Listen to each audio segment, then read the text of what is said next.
Hi, guys. Welcome to another episode of It Was Never Personal with me, Yummy Wilfred.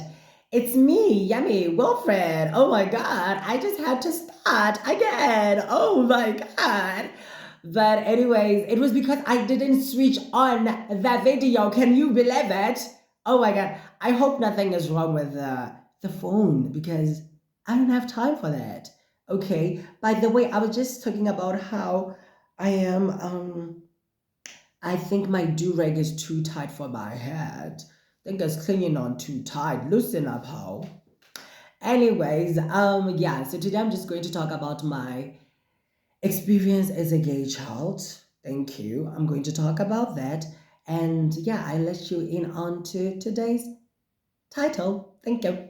So, early on as a little yummy girlfriend, I'm still looking at him. I have him beside my bed, that little picture of myself. So, early on as a little gay child, I don't know. I was always flamboyant from an early age for sure. I was, yes, I was. Always loved gaily songs. I mean, my mom would play culture. No, not culture spears. My mom is much more of like a Rastafarian. So she will play them, but she also had like those gaily songs. I remember she had culture spears, Chama girl. I loved her. I still love her. I would dance her songs. Yes, it was those songs that made sense to me. But then as I grew up, and then my sister really gave me this baton of, hey, there's Beyonce.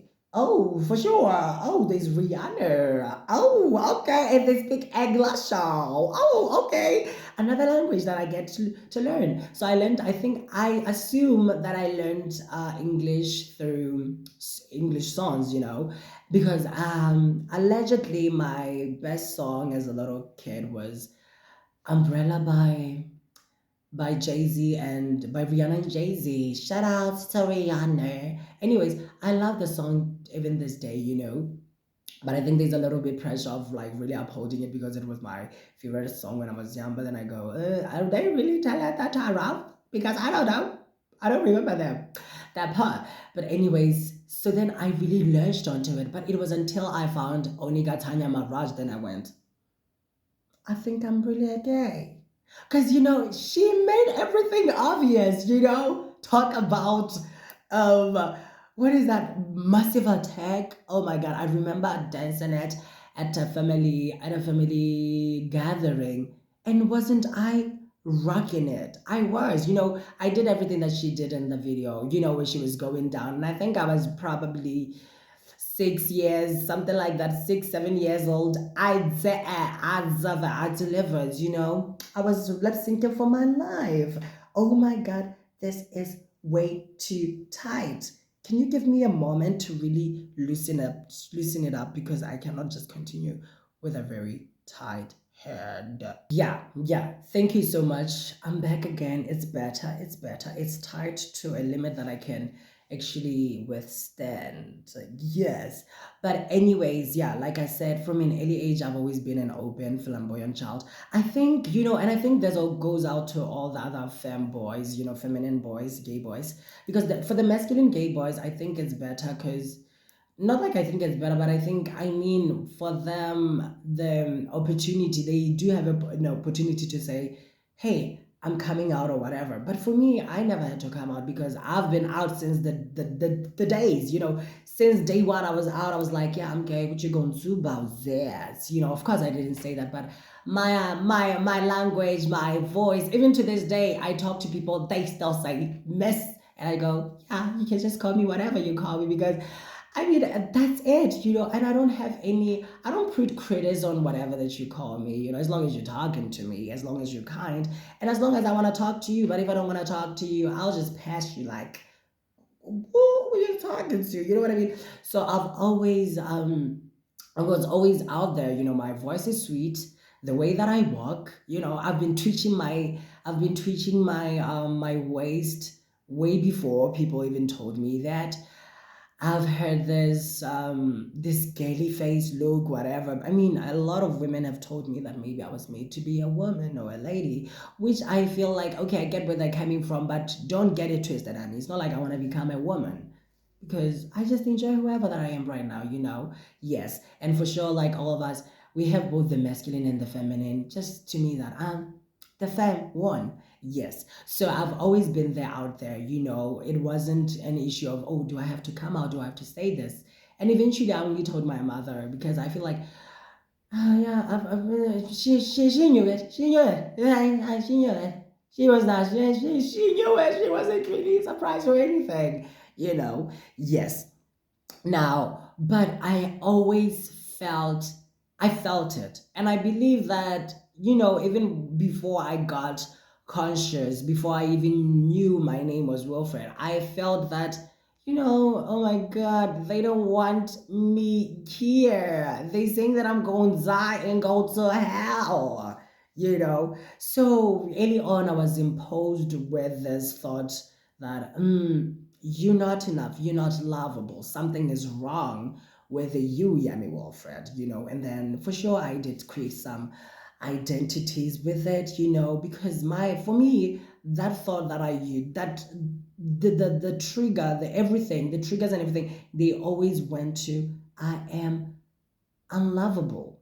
I am not worthy of love because I'm a gay boy. Do you know what I mean? Something is wrong with me. It was like that. That was before I actually become this grown person who's right now, who knows that I'm loved, I am lovable, and I'm loving, and I deserve every success, every love, every joy, everything. There's nothing wrong with me. I'm perfect. I'm not going to hell. I ain't living in hell. Actually, hell is a superstition, but we'll talk about that later on other episodes if I do want to talk about it. Thank you.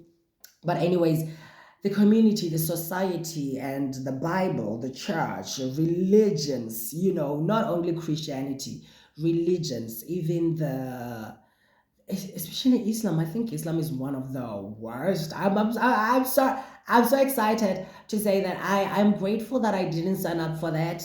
I'm grateful that I didn't sign up to be under Islam. And I don't want to be under it. I don't want to be under it. I had this other boy who I think I eventually we would have dated. I don't know, maybe we did, but we had a situation going on. He's actually the guy who actually took me out on my first date. Out in F Town, he took me out, and then he confessed to me that he loved me and everything, but I guess because he's a Muslim, he couldn't he couldn't overlook it. He couldn't go beyond the Quran. Mhm. He couldn't go beyond it.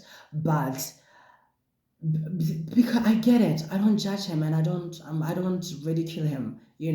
I understand it. I understand it. But I said all that to say, from an early age, I had people, things, systems. It felt like systems were against me. Actually, systems were created against people like me, like gay people. It's like, you're going to hell, something is wrong with you, you cannot do this, that is yeah, you know. But to me right now, it's actually it's better because I've created my own world, and I know I can tell if someone is being homophobic. I can tell from a distance. I just know. So I know how to really take care of myself. But again, as much as I'm saying all this, my experience as a gay little child was not that horrific. It wasn't terror. It wasn't people bashing me or whatever. It wasn't, because I think maybe because I'm naturally sweet and kind. Again, I knew what to give people. I've always been able to be. I'm a shapeshifter. I'm a medium. I can read energy, and I know, oh, this one wants this, then I give them that. Okay, they don't want me talking. They don't want me saying this. They want me. I know what to give people from an early age. That was one of my survival mechanisms. So I've always given people what they want. And in that regards, I was getting what I want, which is not being shamed, not being put down, being protected. I think one of the reasons why I've been able to excel in school, it was actually because I knew that that was my one of my ways in which I can be protected, be nurtured by parents, by the stakeholders, like people. If people know that I'm an excelling boy, then they will love me, and no one can touch me. No one can do anything to me. I can be myself. It's kind of like I can pass. So I passed only because I I was intelligent. Okay, I'm still intelligent, by the way, So I passed because I was getting A's and whatever. I'm number one in class. I'm getting something at a prize giving. I passed. So I was let. Life was kind of like smoother for me. So people were not really bad at me, or like, oh no, no. It was once in a while experience. Because I could go full months, full whatever, like, and nobody really treated me badly. Yeah. hmm hmm Because I know how people do it. I tell you, if I wasn't, I have a sneaking suspicion, and most of my sneaking suspicions, where I go sus, they turn out to be true. So I suspect that if I was not this well mannered, this wannabe boy, this wannabe everybody's kid, this perfect, this well mannered boy, this excellent, excelling student, I bet people would have ridiculed me for being homosexual. And I think they would have said that it's because I'm gay that now I'm not passing, I'm not whatever. They would have said, oh my God, look at him, he's doing this, he's doing that, oh my God. They would have said it. They would have said it. But I'm just doing it. Oh my God, it's hypocritical. It's hypocritical of them, because I understand right now, looking back, I understand that I was just pleasing people. I was a people pleaser, and I was whatever that I received, the love that I received from people. It wasn't genuine. It wasn't genuine. It was conditional love. It was conditioned. I had to meet something. I had to prove that. That is why I'm saying I felt unworthy, because I was like, I have to prove that actually I deserve to stay here and whatever. It didn't, it worked most of the time. It worked out most of the time, but not always. Yeah. Now, this is what happened. The experiences that I've got. Me and my sister, I believe that we are, what do you call it? I think we are karmic souls. Like, we came into this world to just expose each other of the lessons that we need to learn. It's like she knows which button to press to go, and then I go, ah. I mean, right now is better. Now is better because she can press the button and then I still go, are you done? Thank you. Because I've outgrown, I've outsmarted our egos. Yeah. I know who she is. She knows who I am. But I mean, in terms of egoic superstitions or constructs that we have. But again, I know her beyond the veil that I used to look at her at. But she was the person who actually used to hurt me by calling me gay. She used to just call me gay when I was little, and then I'll run and tell my mom, oh my god, she's like crying. Oh my god, she says I'm gay. And imagine, I tell you, the way that I cried, I tell you, it showed that I was gay because it was always melodramatic.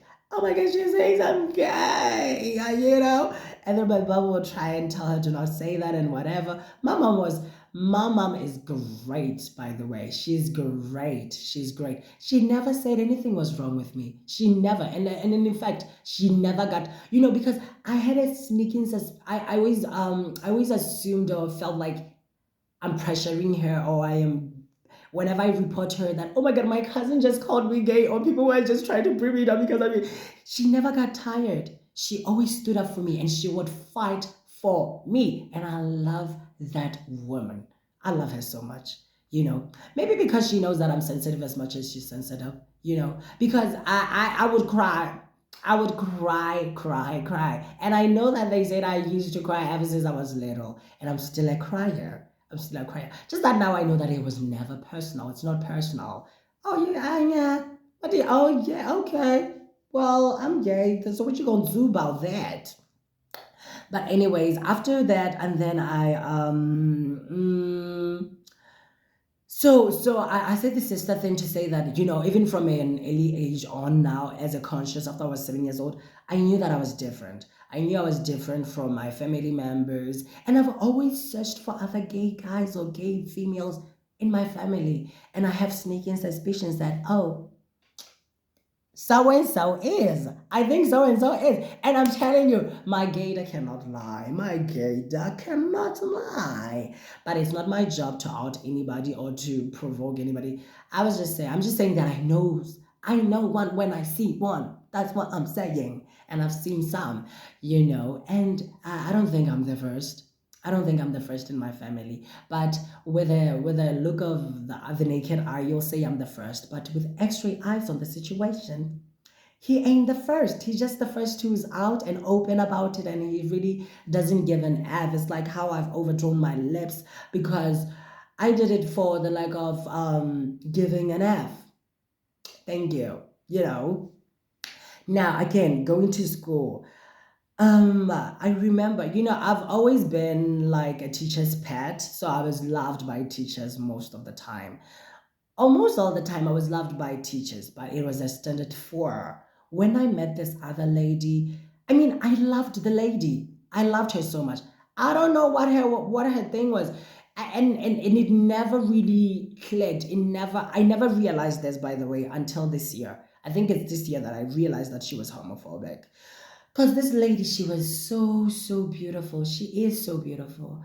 I don't know if I'll say the same if I see her right now but I mean, back then she was, she wore this high heels. She was dressing so nice. She was just living the life of a successful woman. Nonetheless, back then again now, but let me just continue the story. She's so beautiful. She was somebody who I loved, but she didn't like me. She didn't like me, but I never sensed it. I'm telling you, I never sensed it until I never knew it, until early this year, when I was really going down, and I was like, what? Girl, because I used to have sneaking suspicions, like she used to really make joke about how I always had like a runny nose, maybe a little, is that a booger or whatever, like something over here. Like yeah. So she would always pick pick pick some things to really just bring me down. But I mean, she couldn't do that educationally, academically, because I was excelling. I mean, come on, you're taking to the creme de la creme of the class, doing standard four hours. Let me see. I was 9 years old, so I'm 9 years old, and I see this lady. I loved her so much, but I remember one day we were supposed to go, and it's a situation where the president is coming from abroad. He's coming into the country, and then kids, primary students, are supposed to go and welcome him. So I was picked as one of the students to do that, and I was wearing. It was during the winter season. I've always liked bodycons from an early age, so I had my polo necks on. So my polo neck. I think I had a red and a yellow one. I think that time I was putting on a red one because I loved red ever since I was young. So I get there, and at school, and she's like, "Oh yeah, you're not going." And I'm like, what are you talking about? I thought I was going to welcome the president. Come on, ma'am. What are you talking about? I mean, I didn't say that. That was just going. It didn't make sense because she waited until we had to actually leave class. I got in school. She didn't tell me, oh, you're not going to be able to make it. She was like, oh, you're not going to be able to make it because you have that red paw neck on. It's not. And I'm like, now looking back, I'm like, I could have gotten into the storeroom and just changed it into your little office, and then I take it off, and then I put something on top, or maybe borrow a big jersey to cover it. But it wasn't a deal. It wasn't much of a deal. It didn't make sense. Like, I mean, everybody out there is wearing paw necks. Why would you say I should stay back? I don't know. I mean, it's something it is. I don't know. It makes me very.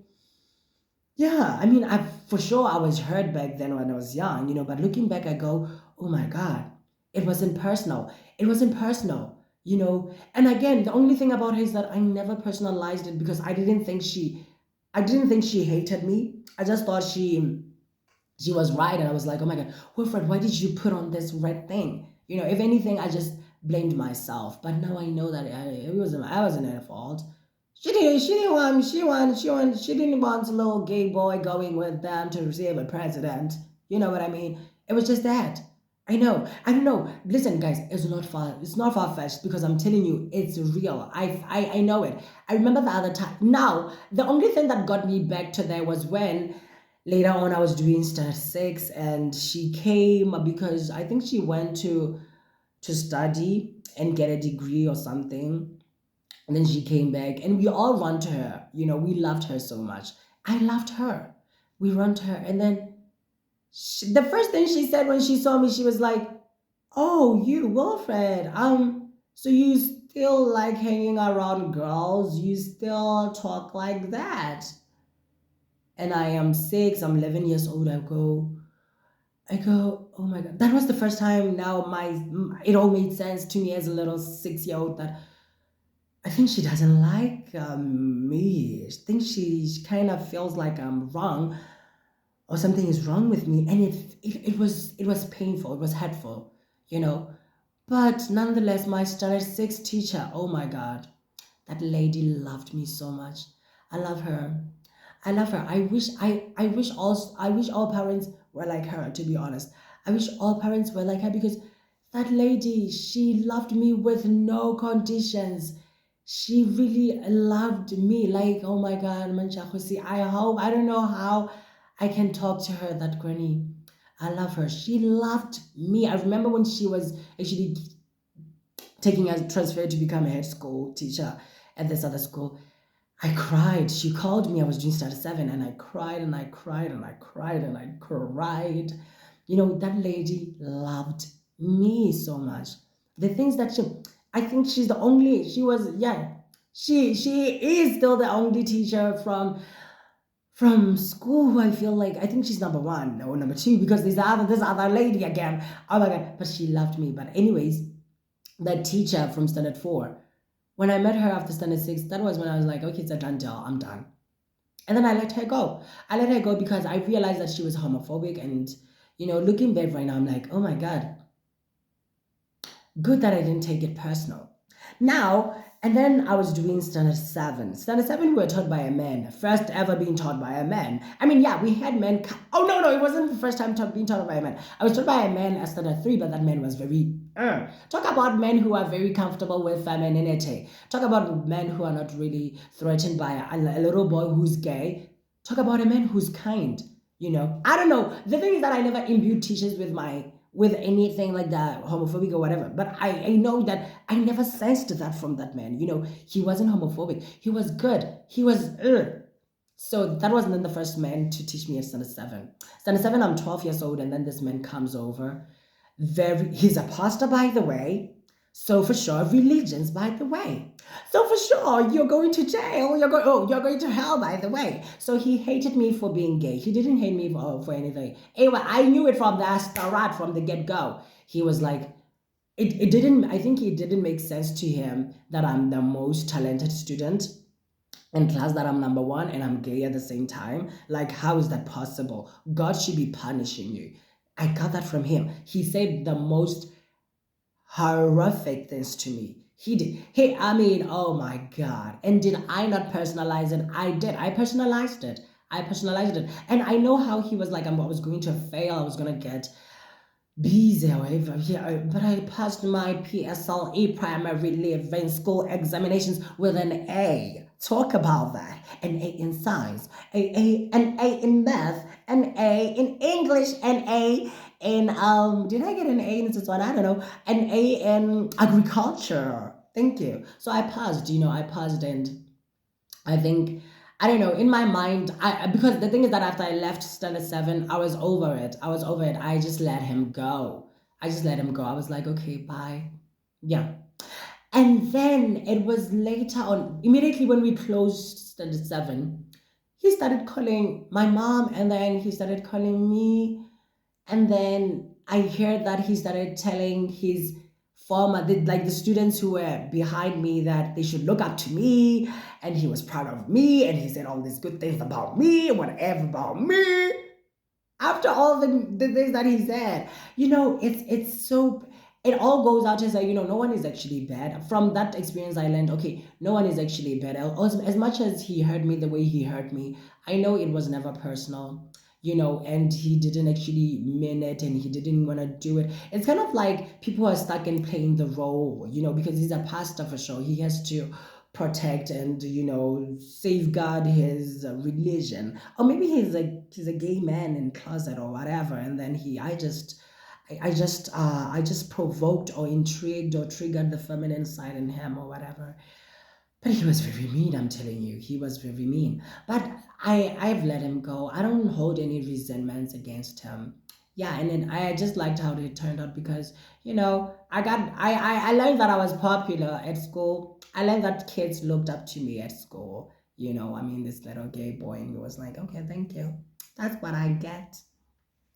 And then again, now stand five, I had this gorgeous lady who loved me.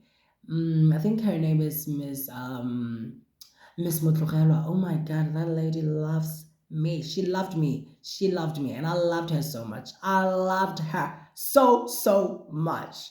You know, I don't know. I have to actually make some. I have to have dinner with my teachers. I have to have dinner with them. I'm telling you, straight from Form 1, straight from Standard 1. I didn't go to kindergarten. I'm sorry. I wasn't a preschool kid. I played a lot. We were playing. My preschool was playing with my friends, which was the most part of it. Because in the neighborhood we were very, very good at playing and creating magic. But from standard one from grade one up until right now, I know all of my teachers. I know them by name, their personas, whatever. I know them. And the only standard four, standard seven, and form three where the teachers, my class teacher at form three, she's homophobic, but she didn't. Oh my God. It was hurtful. I was pained when she told me that she will beat me, she will bash me, she will just humiliate me if she ever sees me being gay outside. Oh my God. I remember how I cried that day. I cried because it didn't make sense. After all the 3 years, thinking that this lady loves me, she trusted me, she would send me to her car, she bought me this, she got me free tickets to go to the big five. Oh my God, I didn't make sense to me. It never. It never, so it broke my heart and it still pains me to this day because how can someone do that? Because I loved her. I thought she loved me, but she didn't.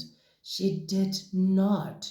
Because it was out there. The fact that she asked if I was gay, the fact that she was insinuating stuff which were very horrific, and she said that she would beat me or whatever.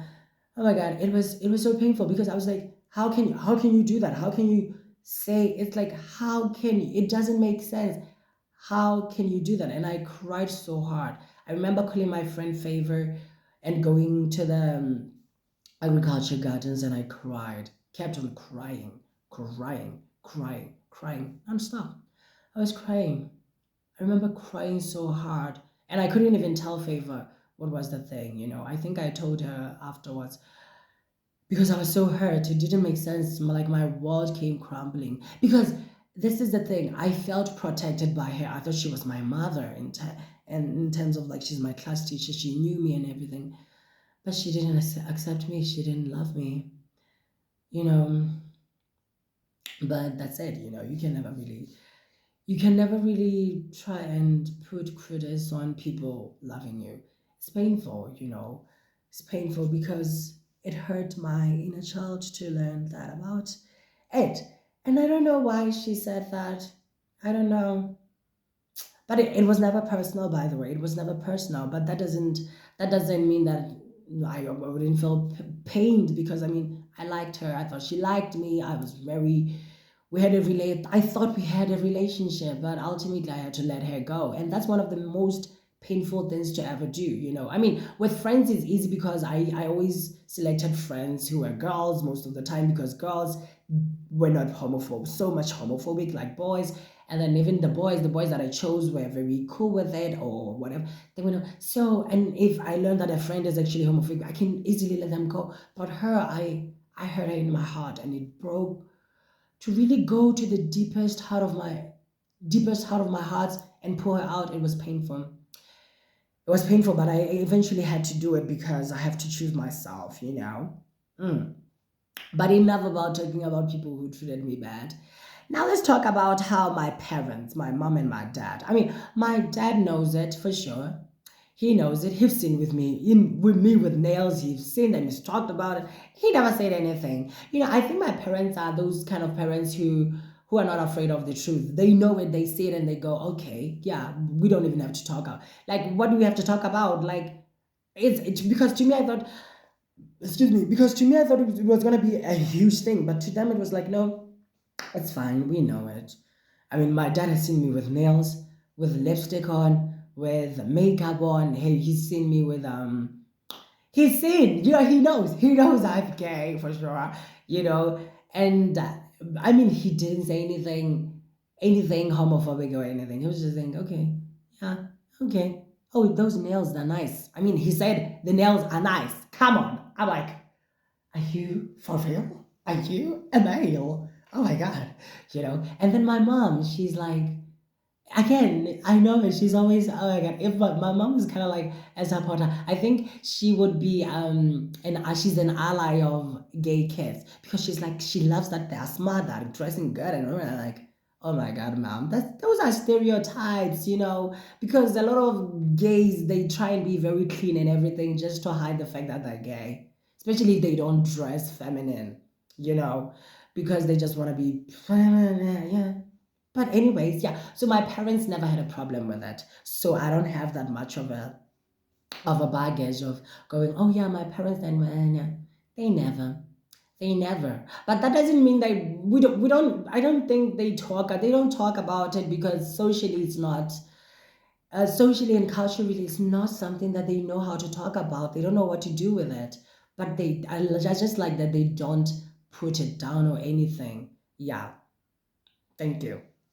So I'm very grateful because my parents know those are the soul contracts that we made, and they know that they had to have this kid, and it's it. And I'm grateful that I chose them. And I'm going, I think now it makes sense why I chose you because we choose our parents. We really do. Oh, honey, trust me, we really do. No matter how they treat you, no matter what is going on, we chose them. We chose each other.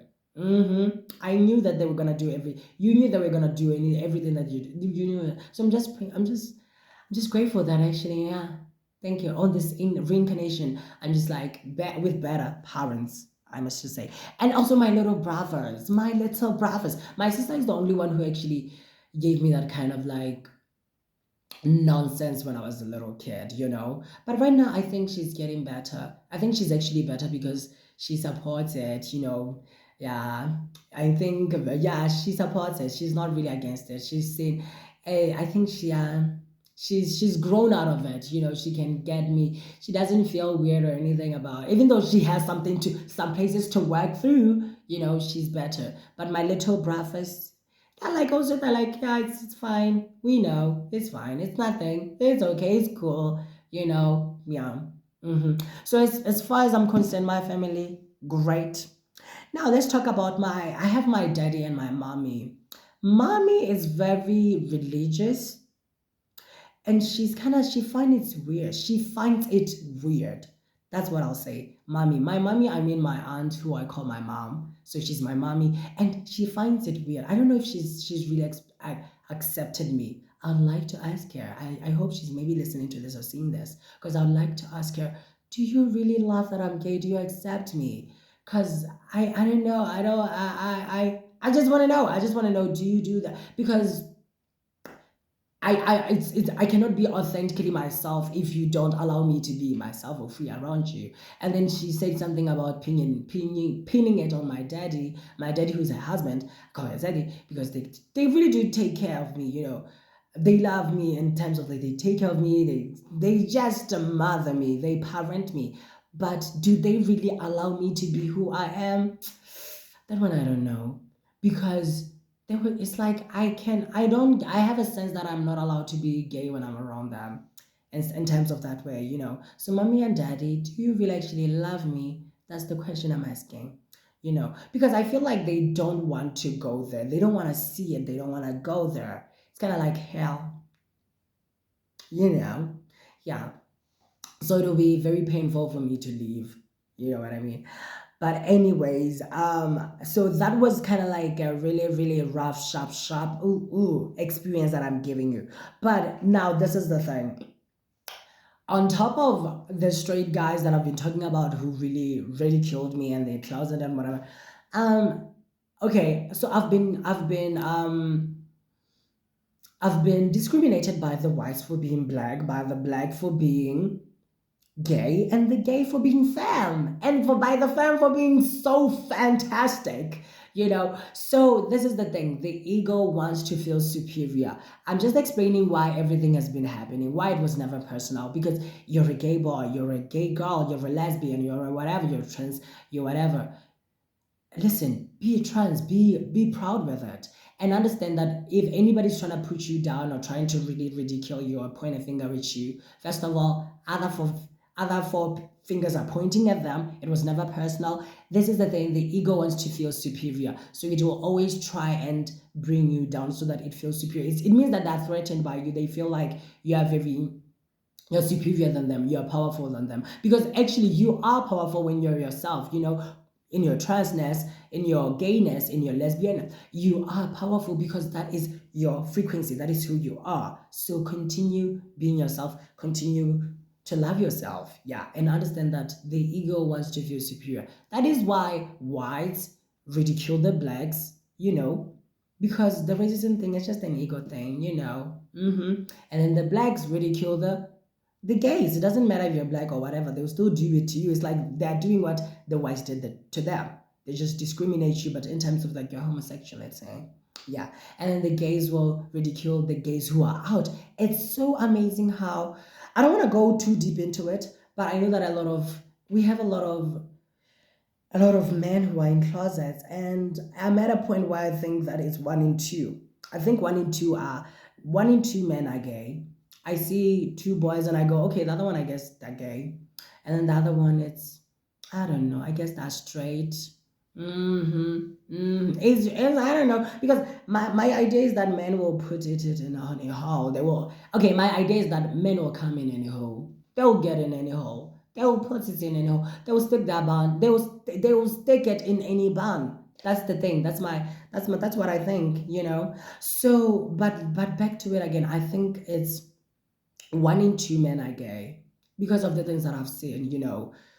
And oh my God, married man. Imagine married man, MSM. Okay, it just the thing is that I'm just like, why are they not really proud of themselves? Is this? I think, yeah, that's not the thing. A lot of gay people have to the thing that they have to overcome is the shame that they have put on themselves, and that they continue to put on themselves through society, through the religion, through whatever, because it sucks that a lot of gays, they most of them, they go to churches and they do whatever, they worship, they're under some system which puts guilt onto them, and it's like, why are you doing that to yourself? I will never, I don't know, but I don't want to do that to myself. I cannot do that to myself. So we have to overcome it, because on some level we feel like we deserve that. We feel you keep on doing it because you feel like you deserve it, like you're not worth it, and you feel like it's gonna change somehow new. This is not like, it's not even about genetics. It's not that. It's not that.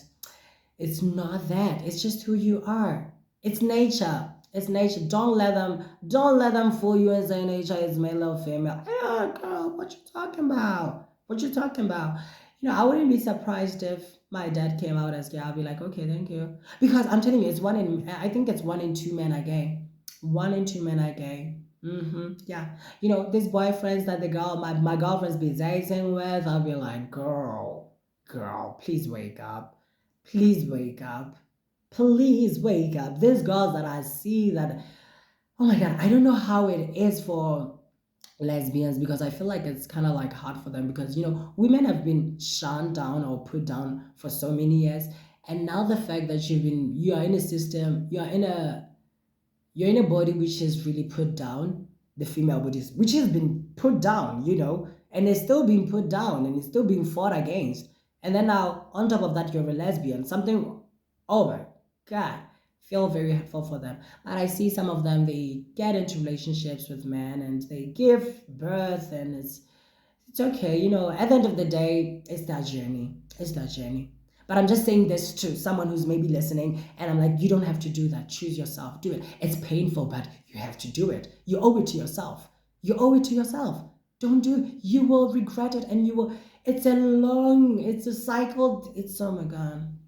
Don't do it. Love yourself. Choose yourself because you are enough. You are worth it. You are perfect the way you are. I love you. I love you. If anything, I love you. I'm telling you, and I'm being honest with it. I love you. It doesn't matter what you did. I mean, no. Enough with criticizing yourself and blaming yourself. Enough with that. You are just fine the way you are. Understand that whatever that you did it to survive. Now let it go. No need to hide. You know. Yeah. But take your time. Go at your own pace and be yourself out there. But remember, 1 in 2 are gay. As for gay men, though, I don't know about lesbians. Yeah, as for gay men, though, 1 in 2 are gay. And I know that men out there, they're listening and they go, oh, yeah, I'll actually stick it into Wilfred, only if he allowed me. Anyways, yeah. So then, okay, just to move on to another side of the thing where it's actually nice. My childhood friends in the neighborhood, it was it was the only time I felt free to express myself was when I was playing with my friends, the kids in the neighborhood. We oh my God, they transcended every fucking cultural whatever thing. Because this is the thing. I would come with my bottom track pant, and then in one leg I'll put my slim body into it. It will become a dress. Put it up until over here, and then the other leg, because I have both of my legs, I've put them on one feet of the pant, and then the other leg of the pant as a shoulder. So I've been serving fashion ever since. It will become something like this. You get what I mean? And I'll be serving, and I'll be walking tippy toes. Oh my God! I love it. I love it so much. I really do love it, and I miss it. I don't know why people don't get it. I don't know why people don't get it, but I've always loved it, and I still love it to this day. I do it. So those kids, and it still includes my little brothers. I think that's why they know it and they don't have a problem with it because they've seen it way back then. So the kids in my neighborhood were very, very. I love them to this day.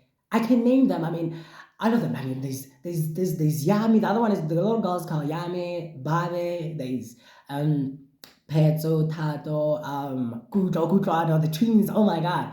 There is So, oh my God. There is Patsuna, there is Lindsay, there is, oh my God, Eden, there's Ralph, there is Zuzu, there is my little cousin Bruna and her big brother Zuzu Dawson, and then there's of course me, Yami, friend, of course my little brother Gawa and Gano or the Vidoko, and then there is who else am I forgetting? Who else am I forgetting? I think I got all of them. Yeah, and the ones that I forgot, they were just guests. They were not really like they didn't have a seat at the boarding table or whatever. They were not the board members. Yes. So those kids are very, very free with everything. They never really ridiculed me or anything. We allowed each other to be. So that is what I love. And I hope that everybody can just do that. And I just want to talk about the importance of letting each other be on one of the episodes that I'm going to do later on. But anyways, to all those people that I named, thank you for allowing me to be, because I still, that little child still thinks of you. I have you over here. We used to sing, to dance, we played everything. There's nothing that we never did. We would walk over to the mall, like maybe 5 to 10 kilometers to the mall just to shop. The shoppings where we had such a life. That's why I say my preschool, I never needed to go to kindergarten because I had my own, and it was very nice. It was very nice because I wouldn't want to go to a preschool that I would be disrespected by other guys or whatever. And sleeping during the day, who sleeps? We don't sleep, honey. We work. We were working. We were parents at an early age because we were playing that, we were playing parents and we were role playing. It was nice, which is ultimately what we're doing in life right now because we are all role playing. We are in drag, we're playing. And I was in drag when I was young. It was nice. It was so, we were so nice. I loved it so much. I love those guys. Thank you for loving me and thank you for being me. Thank you for being me. You know, I guess I have to actually I wonder if I have to end the podcast over here. Or let me I have okay, I'll just use the 5 to 10 minutes left to wrap up because the time is ticking. Anyways, now this is the thing. As much I before I thought being gay was a curse, I thought I had to clean myself until I was like, you know what? And I was like, F it. Because it allowed me, being an outsider, it allowed me to actually venture into the outside world. The thing that I did was to break down my belief system and escape from this guilty based, this sin, this hell, whatever illusion, and just know that, you know what? Actually, life is what I created to be. And I choose to be in heaven. Because actually, this is heaven, life is in heaven. The hell is when you please read Every Time to Love by Marianne Williamson. You'll know what I'm talking about, guys. You will understand what I'm talking about because life is really a joyful place. Oh my god, a friend just came to my mind, Miriam Mimiana. I love you so much because she's one of those people who really loves me and who allowed me to be as a little gay child. I love her so much. Thank you, Mimiana. I love you. Mwah. hmm So, and then, so to me, I feel like being gay has been a blessing, so much of a blessing because it allowed me to really transcend all the mishegoss, the to really get out of the matrix and search for a new belief system for myself. That is how I got into this spiritual journey because all of this other shit didn't make sense to me. I was like, I cannot be doing that. Oh no, honey, it's not kind. It's not light. It's so heavy. It's so dark. I cannot belong to that. So I'm very grateful that I'm gay. I love that I'm gay and I'm fab and I'm fam. It's like I don't give two F's, honey, because I already have my F's. I'm femme and I'm fabulous. Flamboyant. Thank you. So now uh being off the system, that was the key. I got the key to the door out of the matrix and I love it. I love it so much because I don't think, going back there, I wouldn't go there because I know what I saw and I know what I know about it, and it's not anything that I like. There's so much pressure. There's so much pressure both onto the females, both onto the males who are heterosexual. The male has to be strong. Oh my God, who has time for that? We are sweet, sensitive souls, and then the women has to be put down. Oh my God, no. Get out there, find something which is for you. Even if you're a straight boy, you don't have to become gay to really experience something which is out of that. Just do what you want to do. Do what you want to do. Get out there, get out of the box, honey. Play with the crayon, the colors of the colors of the rainbow. Just do whatever you want to do as long as you're not hurting anybody. But the system out there is going to lead you to hate yourself and hurt other people. Now, this has been a blessing because again, now I love myself. Now I'm me. Now I'm out. Now I'm proud. Now I'm gay. I'm gay for pay and I'm gay for free. I'm gay here now that I was so gay in the past and I'm queer later again, but I'm gay here now. So don't you pass. That's ass. I was trying to do some TikTok thing that I saw, but I hope that you really get it. If you know, you know it. If you don't know, it's still fine. I mean, it's it, because I'm gay and I'm allowed, I'm here, I'm queer. What you going to about it? So shout out to anyone who's gay, LGBTQIA plus living and thriving because you do it, And this is the other thing. I once met this other guy who told me, I mean, he's a gay man. We were supposed to go out, but I ended up striking it because I was like, I'm not ready for this. I think I have to work onto myself. But he was generous enough to allow me to be. And I left him. We didn't have any drama. But he told me that, gay people, gay men, gay people are successful. And it's true. Look at Ryan Murphy, look at RuPaul. Look at me, I'm successful. Look at you, look at Bayard Reston. Do your research, by the way, look at there's a lot of people. Look at Lasizwe. Look at there's a lot of people. Look at Freddie Proud. Look at Troy A. Proud, honey. Look at those girls, they're killing it. They're getting it like, oh my god, they're making the money. But I'm telling you that people are really successful, really successful. And success to me is really actually the ability to stay free and be in a state of joy. It's not really about money. Although a little won't hurt, yeah.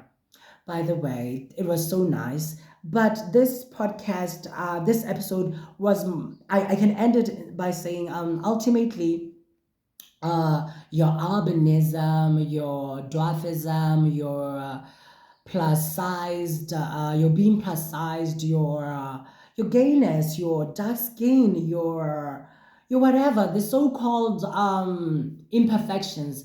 Ultimately, they are blessings. They are your blessings because number one, they are actually the key for you to get out of this rigged system, out of this very hypocritical society that we live in, and go and experience and create a life for yourself that is really full of joy and whatever that you want.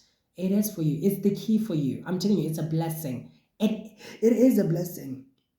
And it's okay. It's perfect. Love yourself. That is what I'll leave you with. Love yourself. Now, it was never personal. Bye.